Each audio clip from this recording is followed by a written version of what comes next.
Well, good morning. This is Barry Odell with the Church of Christ at Mammoth Spring Facebook page, and it is Monday morning, May 16th, 2022. Hope everybody's doing well today. We've got several folks already on the stream. Let's see who we've got here. Brian, good morning. Good to see you. Linda, Lyle, Sheila.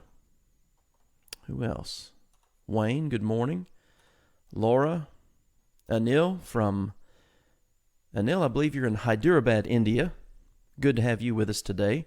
And others, we're cross-posted onto the Near Churches page, and we usually have some viewers over there. We are ready this morning for 1 Corinthians chapter 11. If you're following along in the biblical text, you can be opening there. We're ready to start in verse 17. 1 Corinthians 11:17. So, hope everybody's had a good weekend, and we've been busy here, getting ready for graduation, high school graduation tonight. But it's been a good busy, I guess. All right, guys. Let me see here. It looks like over on the Near Churches page, we got some kind of stall. There we go. Okay. Live on Near Churches. All right. Okay, 1 Corinthians 11:17. So we are going to address, or Paul rather, is going to address in this particular text another issue that was prevalent in the church at Corinth. One of the things that we need to do whenever we approach any section or particular topic or text of the Bible is we've got to ask ourselves a few questions. All right, obviously, number one, who is writing? Well, we know that answer. To whom is he writing? We know that answer.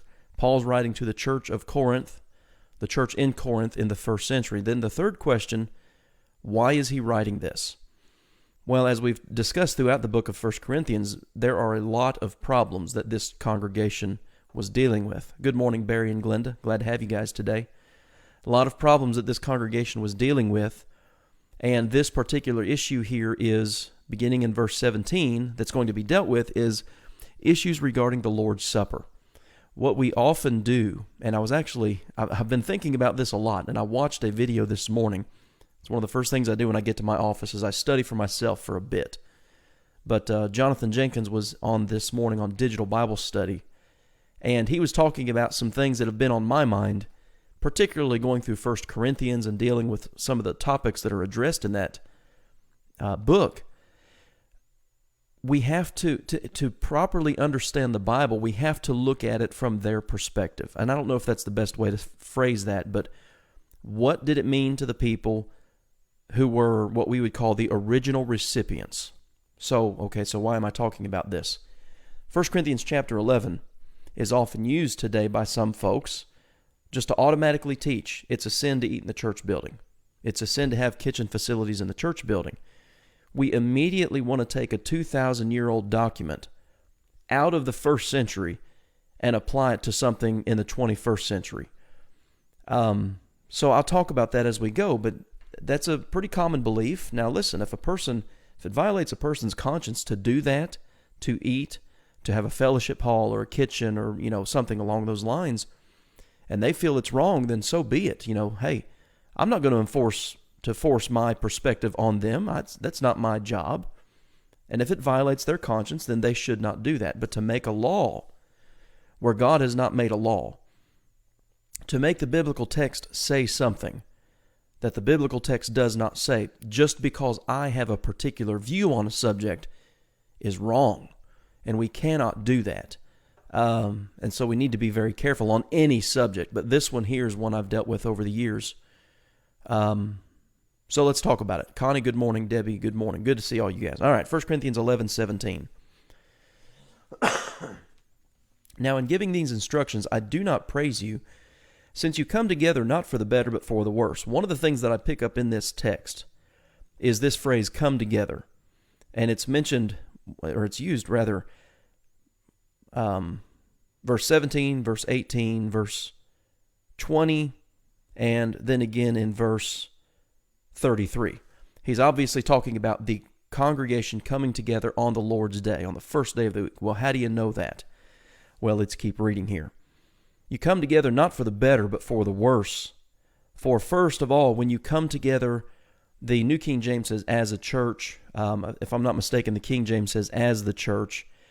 It's interesting because the Greek actually says it's a prepositional phrase, in the assembly. So we're talking about the normal assembly of the church, and we know from other passages of Scripture that that was the first day of the week. That's when they came together as the assembled body in the church. He's not talking about a church building here. Okay, that's where people want to jump a lot of times with this particular subject of eating in a building. Well, first of all, they didn't have church buildings in the first century, so that wasn't an issue.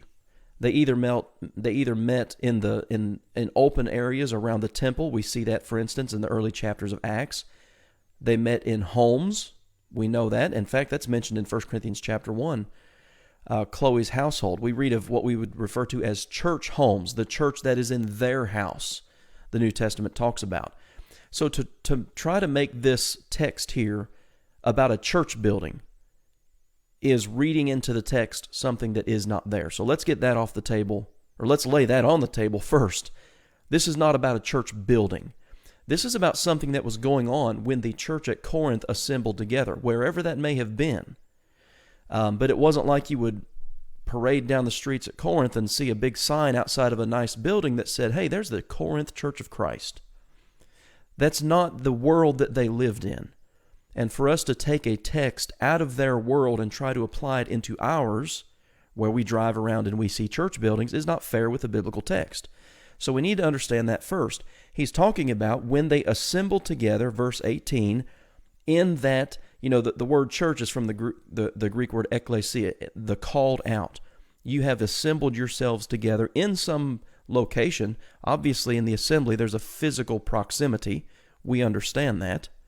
I hear that there are divisions among you, and in part, I believe it. One of the words that I wrote out in the margin of my Bible here, right next to verse, the last part of verse 18 is the word clique. C-L-I-Q-U-E. Look up the definition of the word clique, and don't ever do that, okay? Don't ever do that in the church. A clique is your own special little group that excludes others. And that's not what we ought to be doing in the church, but that's what's happening in Corinth, and that's what Paul's addressing. Paul's not talking about a church building and what you can and cannot do inside of a physical structure designed for the church to assemble in. That didn't even exist in the first century. He believes it. Well, so this is not the first time he's heard of division among the church at Corinth, and we've read that throughout the earlier chapters. For there must also be factions among you, that those who are approved may be recognized among you.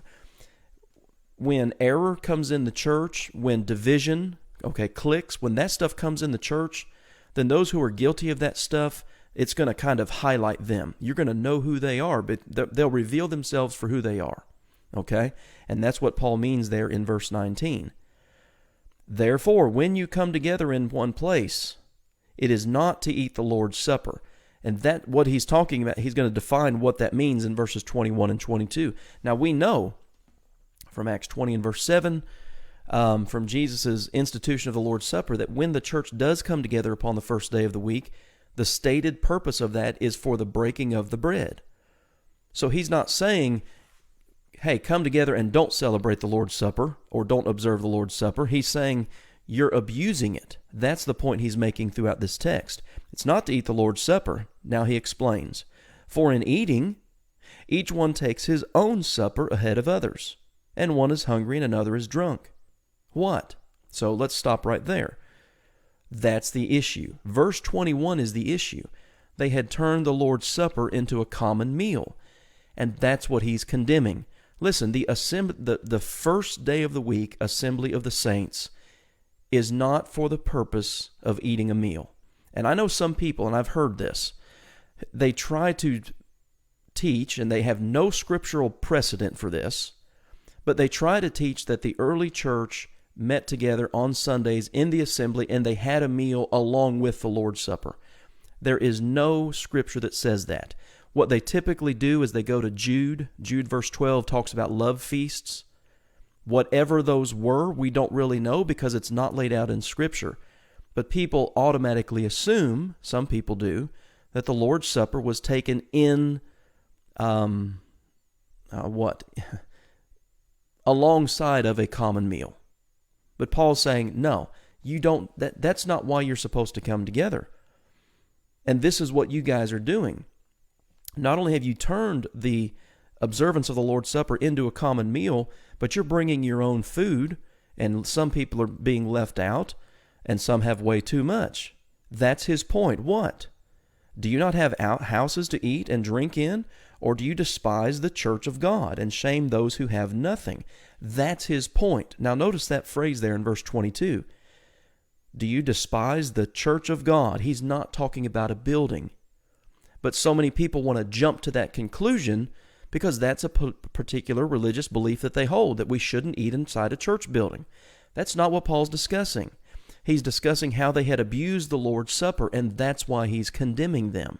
And he's making the point, you should be observing the Lord's Supper, and he's going to be laying that out beginning in verse 23, and here's how you should be observing it.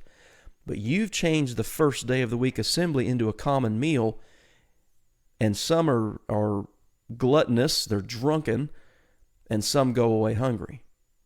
He says, listen, if you want to eat a common meal, go to your house and eat. Don't turn the assembly of the church into a common meal. This has nothing to do with fellowship meals in a church building. Let's just deal with that. That's not what he's talking about whatsoever. You shame those who have nothing. Shall I? What do you want me to say? Do you want me to praise you? I don't praise you. You've changed the purpose of the assembly of the Lord's Day, and specifically the observance of the Lord's Supper during that time. I'm not praising you in any of this. And then from verses 23 through 25, he reminds them of what he had taught them that he had received from the Lord by revelation. And that is, that's recorded for us in Matthew 26, Mark 14, Luke chapter 22, when Jesus instituted the Lord's Supper. So there's not a lot of comment needed on that. You have the unleavened bread, you have the fruit of the vine, his body and his blood. You take those in remembrance of him. And then he makes this point. In verse 26, as often as you eat this bread and drink this cup, you proclaim the Lord's death till he comes. And that's what we should be doing. That's the point he's addressing here. He's not addressing a meal. He's addressing the purpose of the Lord's Supper. He's not addressing a church building. He's addressing the issue of the local assembly and what they're doing in the assembly. Okay?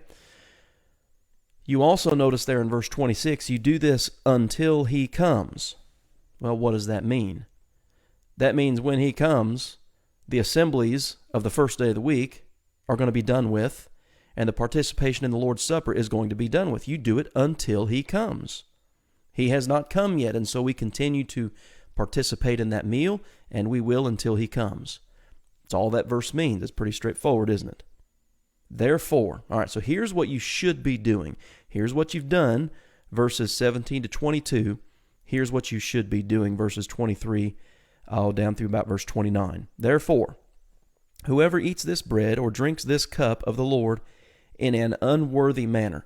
Now, I like that better. If I'm not mistaken, I don't have it in front of me, but if I'm not mistaken, I think the King James says, eats this bread and drinks this cup unworthily. And some have taken that to mean, if I haven't done what I should have done in the previous week, then I am not worthy to partake of the Lord's Supper today, and so I'm going to forego that. I'm not going to partake of the Lord's Supper today. I just don't feel worthy. Again, he's not talking about your personal worthiness as an individual of participating in the Lord's Supper. He's talking about how you partake of it. If you don't discern the Lord's body, and I'm getting ahead of myself a bit here, but if you've turned it just into a common meal, and some are having too much, some are having nothing at all, there are cliques among you, you're not taking of it in a worthy manner. And you notice he doesn't tell them to stop taking it. And I've known people personally over the years in the church who, when they don't feel worthy because of something they said or did the previous week, they won't partake of the Lord's Supper. Well, here's an interesting question. If you're going to forego that part of worship, then why go to worship at all? Is the Lord's Supper more important than the rest of worship? Do you sing? Are you worthy of singing? I mean, hopefully you can see the inconsistencies in the view that people have that I can forego the Lord's Supper today because I'm not worthy. That's not what's going on. So, and that kind of goes back to what I was saying in the beginning of this video. We want to take a first century text, leave the first century audience out of it, and say, hey, what does this mean to me today? And that is the absolute wrong way to interpret Scripture. You have to know the original audience, the original context, what's going on, why did Paul write this? Sometimes, like we've said in 1 Corinthians, he's answering a question that they've asked. Here he's addressing an issue that he knows about and that he believes is true because he knows that it's rather obvious that the church at Corinth had cliques. Okay? So the idea here, beginning in verse 27, of taking it in an unworthy manner, well, that's an adverb describing how you take it. When you take it as if it's just a common meal and you're bringing your own food and you're not caring about anybody else, that is an unworthy manner of partaking the Lord's Supper. You're guilty of the body and blood of the Lord. So here's how you do it worthily. Let a man examine himself, and so let him eat of that bread and drink of that cup. He doesn't tell them to forego the Lord's Supper one Sunday because they don't feel worthy. None of us are worthy of what God has done for us, okay? Let's get that out of the way right now. None of us are worthy of what Christ did for us on the cross, the breaking of his body, the shedding of his blood. How are you partaking of the Lord's Supper? Have you turned it into a common meal? Are you examining yourself? That's what we're dealing with here. Examine himself, and so let him eat of that bread and drink of that cup. For he who eats and drinks in an unworthy manner eats and drinks judgment to himself, not discerning the Lord's body, not understanding the purpose of what you're doing. You guys, Corinth, you've turned it into a common meal, and you've forgotten what you're doing. You've forgotten what you've done, and that's why he says what he says in verse at the end of verse 22. You want me to praise you for what you're doing? I'm not praising you. What he's actually doing is shaming them, and that's apparently what they needed. Notice verse 30. For this reason, in other words, because you're not discerning the Lord's body, because you're not partaking of it in a worthy manner, you've turned it into a common feast, and you don't care about others. For this reason, many are weak and sick among you, and many sleep. Spiritual sickness. It's not talking about people falling asleep in the assembly. Their eyes are closed. They're spiritually sick and weak. And then he says this in verse 31, for if we would judge ourselves, now he's already talked about that back in verse 28. Let us examine ourselves. So read it that way. For if we would examine ourselves, we would not be judged. If we would handle this situation correctly, you wouldn't be getting the condemnation that you're getting right now. But when we are judged, okay, I am correcting you. I'm writing you this portion of this letter. We're chastened by the Lord. The church at Corinth was being chastened by God through the pen of Paul. That's all that verse means. But if that's what he's telling them, you need some introspection. Look at yourselves. Examine yourselves and notice the destructive force that you're having on your own congregation by the way you're conducting yourselves. We're chastened by the Lord that we may not be condemned by the world. If we're willing to listen to the chastening that comes through apostolic writings, then the world won't look at us and say, oh yeah, they claim to be God's people, but look at their assembly. Some people are eating and some people are hungry and they're not examining themselves. They're being condemned by the world. But if they would just, and this is hard to do for all of us, step back, examine yourself, and make sure you're doing what you're doing the way God intended for you to do it. Sheila just asked, would verse 27 also apply to those living in sin, such as adultery, without being repentant? So verse 27 talks about eating the bread and drinking the cup in an unworthy manner. Contextually, Sheila, I would say no. Dealing with this specific passage, no. This kind of gets to the question of, well, who should we serve the Lord's Supper to? If I were a male and I were serving the Lord's Supper and there were visitors there and I didn't know their status before God, let's say, are they Christians or not? Is it my job as I'm passing to say, hey, you don't take that? No, that's not my job. To answer your question directly, I don't think so. Now, living in that condition, obviously, they need to examine themselves, and they would not be, talking about self-examination. Well, then yes, if they are living in sin. Now, the problem we get into a lot of times is that people, especially with this particular subject, Sheila, that you've brought up, such as adultery, they justify their own behavior. So in examining themselves, they're okay.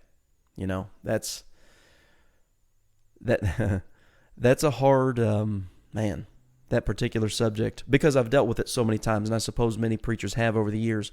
That's a hard one. But again, I think contextually, it's the way, it's not that it wasn't some personal sin that an individual in the church was dealing with. It was how the congregation at large was conducting themselves in the assembly on the first day of the week, and they had changed the entire purpose of the Lord's Supper. That's what this text is dealing with. Now, maybe your question is, maybe there are some other passages that deal with that, but even at that, I'd have to think about that one. I'd have to think about it, because I don't know that there's a text that deals with that specifically. Let me think about that. All right. Think about it some more anyway. Chastened by the Lord.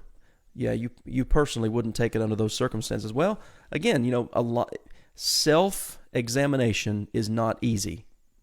And I guess I'm coming from my perspective as a preacher, having dealt with this subject over the years, and how so many people justify their own sinful behavior, specifically with adultery. They're fine in their own eyes, They've justified what their current situation is in their own mind. So they're okay in their own eyes. And there is no self-examination, really, because in their own minds, they're okay. Good question. Therefore, my brethren, verse 33, when you come together, and that's the purpose. It's Jesus told the woman of Samaria in John chapter 4, it's not in this mountain nor in Jerusalem.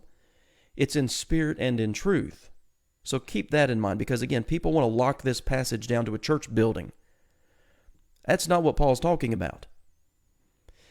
When you come together, when you assemble together to eat, wait for one another. But if anyone is hungry, let him eat at home. Again, this is not a condemnation of eating in a church building today. It's how they partook of the Lord's Supper, and they had turned that into a common meal. Again, the assembly of the church on the first day of the week is not to get together and eat. It's to worship God in spirit and in truth, and part of that worship assembly is the observance of the Lord's Supper. That, as we refer to it sometimes, that memorial feast. We partake of that unleavened bread. We partake of that fruit of the vine in remembrance of what He has done for us. And we examine ourselves as we are doing that. If you want to eat at home. But remember, the Corinth Church of Christ didn't have a building out on Main Street. They probably met in someone's home, or they met in an open area somewhere in Corinth. They didn't have a church building. That's not what Paul's talking about. So don't pull a first century text to try to justify a 21st century position that you hold.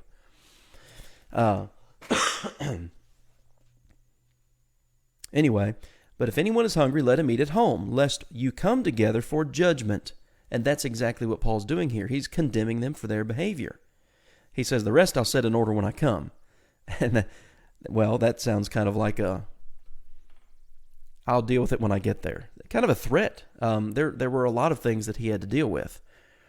Brian says, I think individuals use 2 Corinthians 13:5 out of context. Just my opinion. All right. Well, feel free to share that with us, Brian, what your view of that might be. That could very well be the case. When we do partake of the Lord's Supper, as this text says, it is a time of self-examination. The Corinthians were not doing that. Again, they were, hey, I'm hungry and I'm going to eat, and I don't care if you have anything.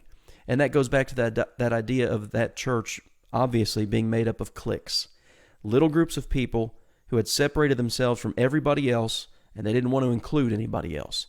And that really comes out in the next 3 chapters, 12, 13, and 14, with their abuse of the spiritual gifts that were present in the first century. So anyway. All right, guys, I hope that has made some sense to you, and I appreciate the interaction, and hopefully I've answered the questions that were brought adequately. Sometimes I need some time to think. That's one of the benefits of us being able to communicate back and forth. You may see or think of something that I didn't see or think of, and so you ask a question, and hopefully I can answer it adequately. But if not, we can go further with that and talk about it more. But the purpose of the Lord's Supper is not to get together and to eat. And that's why he goes in verses 23 to 25 and reviews with them why Jesus established the Lord's Supper. Do this in remembrance of me, verse 24. Do this in remembrance of me, verse 25. That's the purpose. It's not to get together to eat. That's not the purpose of the Sunday assembly. All right, guys, that's 1 Corinthians chapter 11, 17 to 34. Lord willing, we'll come back tomorrow, and we'll start in 1 Corinthians chapter 12. And new subject, now concerning spiritual gifts. All right, guys, I hope you have a good day. Appreciate all the comments, and I hope to see you back here tomorrow at 11 o'clock. Have a good day.